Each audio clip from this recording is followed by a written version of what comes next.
So we're going to start a new series. We're calling it AC3 DNA. DNA, deoxyribonucleic acid. Impressive. Which is the basic biological information. It's a molecule, right, that describes what an organism is. Makes a daisy a daisy. Characteristics. Its characteristics. Yeah. And so the same can hold true for organizations like churches. What's the DNA that makes one church stand out over and against another? Now, there are lots of things they should share in common, like all humans share 2 hands and 2 feet and hair on their heads and that kind of thing. Yeah.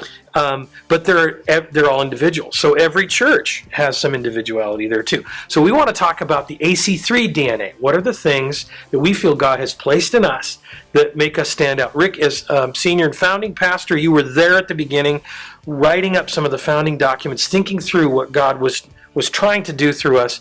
What are at least one of the standout principles or values that still hold true today? AC3 DNA. Well, one of the enduring pieces of our thumbprint is got to be people matter to God. And specifically, that value relates to how we look at outsiders. People are far from God. So we would talk about lost people matter to God. And that is still an enduring part of the DNA of our church. That people on the outside of the community of faith matter. And maybe to some people that seems like that should go without saying, but honestly, there are times in church history and places and environments where maybe that's said in some way, but it's not ever lived. That idea that people are outside the church family, they matter. Okay, so if that matters, that's a great idea. How does Allen Creek live that out?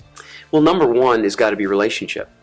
And sometimes you find yourself, sometimes even unconsciously, rejecting or eschewing or pushing off relationship with people who are not part of the church family because they don't share your values. And actually, statistics show this. Within a year and a half, Christians who become Christians, almost their entire social circle is devoid of people who are not part of their church community.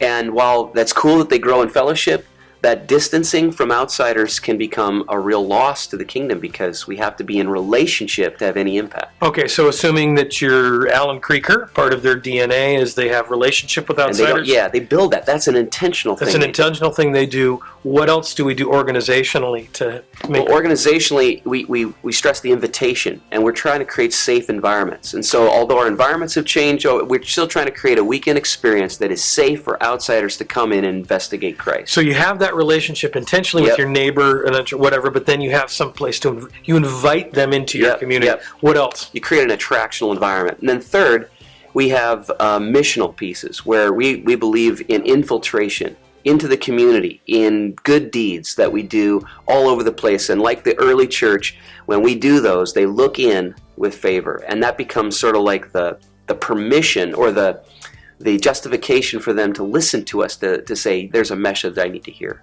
All right, so that's installment 1 on our AC3 DNA. We'll talk more about that later, and And the truth is, you matter, Dan, even though you're not lost.